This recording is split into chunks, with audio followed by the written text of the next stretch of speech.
चर्चा on education की अगली कड़ी में आपका पुनः स्वागत है। मैं हूं अमित त्रिपाठी और हमारे साथ हैं आचार्य पंडित हरिशरण तिवारी जी।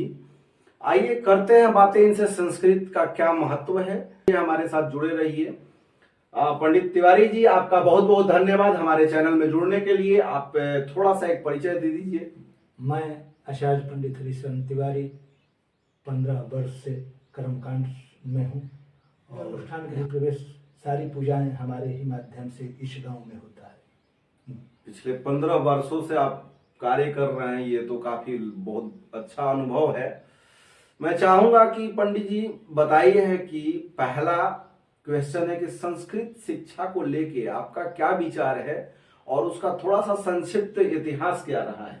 संस्कृत शिक्षा जो है यह पुरातन शिक्षा है और इस शिक्षा से जो भी आदमी जुड़ा है वह बहुत आगे चलकर विद्वान बना है।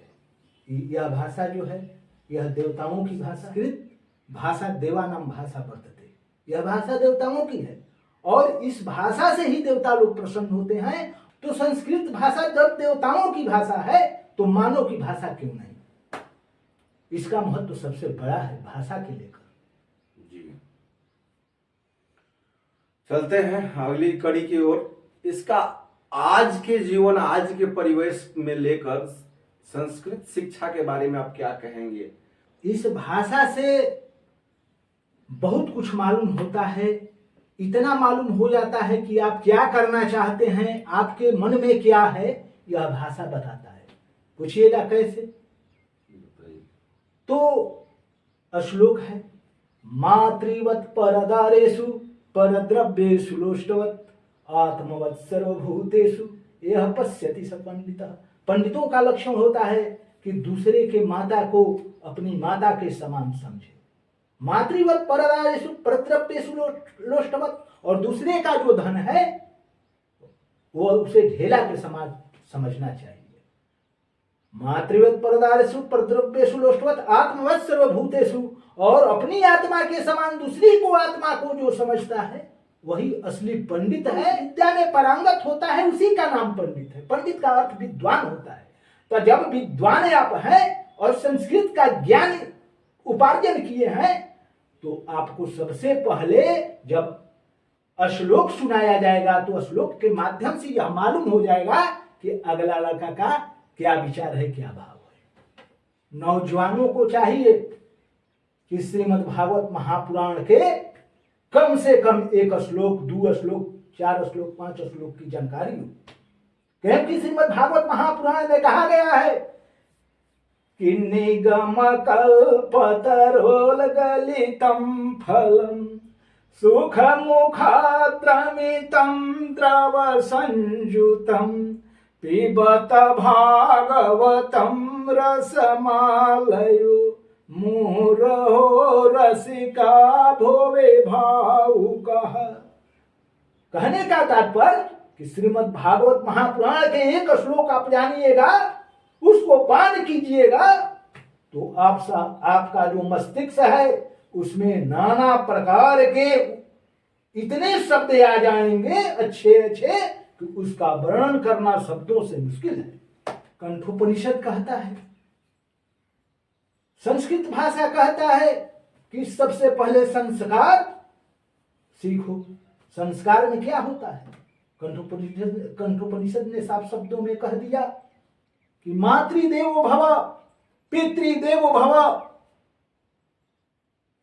आचार्य देवो भव।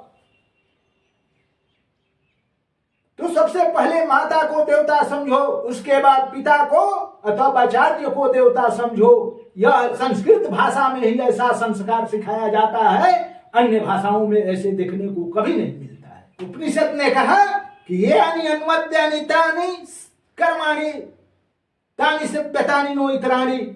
संस्कृत भाषा ने ही सिखाता है कि निंदनीय कर्म मत करो, जो भी अच्छे कर्म हैं अच्छे कर्मों का सेवन करो। इसलिए सुबस्तानी पाठ में भी कहा गया कि काव्य शास्त्रे विनोदेन कालो गच्छति धीमताम व्यसनेन च मूर्खाणाम निद्रया कलहेन वा। विद्वानों का समय काव्यों में, शास्त्रों में व्यतीत होता है और मूर्खों का समय निंदा और झगड़े में व्यतीत होता है। पंडित जी, आपका ये महत्व हमारे लिए बहुत महत्वपूर्ण रहा है और बाकियों के लिए समझ में आएगा। हम जानना चाहेंगे कि जो नया युवा वर्ग है उस इस सब्जेक्ट को लेके अपना कैरियर किस तरह देखेगा। संस्कृत भाषा का कैरियर बहुत ही अच्छा है। सबसे पहले बच्चों का ध्यान देना होगा, तो उसको सर्वप्रथम बाल्यकाल से ही 5 वर्ष की अवस्था से ही संस्कृत पढ़ना प्रारंभ करना पड़ेगा। अभी तो संस्कृत विद्या का लोप हो रहा है, धीरे धीरे विलुप्त होते जा रहा है, कोई ध्यान नहीं देता है। तो इस पर ध्यान देना चाहिए। यह भाषा सबसे महत्वपूर्ण भाषा है और प्राचीन भाषा है। इस पर यदि आप ध्यान देते हैं तो इससे बहुत बड़ा स्कोप नौकरी का है। इससे आप आईएएस बन सकते हैं, कलेक्टर बन सकते हैं, आईपीएस बन सकते हैं, एसपी बन सकते हैं। इससे आप कोई भी नौकरी प्राप्त कर सकते हैं। संस्कृत का मतलब यह नहीं होता है कि केवल आपको संस्कृत ही पढ़ना है, उसमें हर सब्जेक्ट की पढ़ाई होती है। जो सब्जेक्ट आप पढ़ना चाहेंगे उस सब सब्जेक्ट, संस्कृत अधिक होता है तो संस्कृत अधिक होता है, उसका भाषा ही संस्कृत है तो संस्कृत में ही वो बात करेगा, संस्कृत ही उसकी भाषा और लैंग्वेज है, ये आपको समझना होगा। तो संस्कृत का कैरियर जो है बहुत ही सुगम विषय है और कठिन भी विषय है। सुगम इसलिए है कि इसमें फुल मार्क्स मिलता है। हलंत और विसर्ग, ह्रस्व दीर्घ पुलुत का उच्चारण सही हो, ह्रस्व दीर्घ पुलुत का उच्चारण सही हो, हलंत विसर्ग का ज्ञान हो, तो आपका इसमें नंबर कटने वाला नहीं है और इससे आईएएस और आईपीएस बनने में बहुत ही मदद मिलती है। इसमें है क्या कि जब आप पढ़ लिख जाते हैं तो सबसे इसका क्रमानुसार में पढ़ाई प्रथमा से चालू होता है। प्रथमा, मध्यमा, उपशास्त्री, शास्त्री, शास्त्री प्रतिष्ठा, आचार्य और आचार्य के बाद आप लोग सब लोग जानते हैं कि आचार्य के बाद पीएचडी के लिए अन्य अन्य पढ़ाइयाँ होती हैं। तो ये सब आचार्य बन सकते हैं। अंतिम पद आचार्य है, आचार्य आप बन सकते हैं। मैं भी आचार्य हूं और मैंने जनरल से मैट्रिकुलेट किया है। हाई इंग्लिश स्कूल गढ़नोखा का छात्र रहा हूं और वहां से हम एसएस डिग्री कॉलेज पचुखिया से उपशास्त्री का संस्कृत से पढ़ाई प्रारंभ किया और अंत में कामेश्वर सिंह दरभंगा विश्वविद्यालय में जाकर अपना पढ़ाई का अंत कर दिया। पंडित जी, हम एक और क्वेश्चन करना चाहेंगे आपसे कि सामाजिक और व्यक्तिगत दृष्टिकोण से इसको बचाने और सुधार करने का, संस्कृत भाषा या शिक्षा कह लीजिए, इसके प्रति आपका क्या विचार होगा?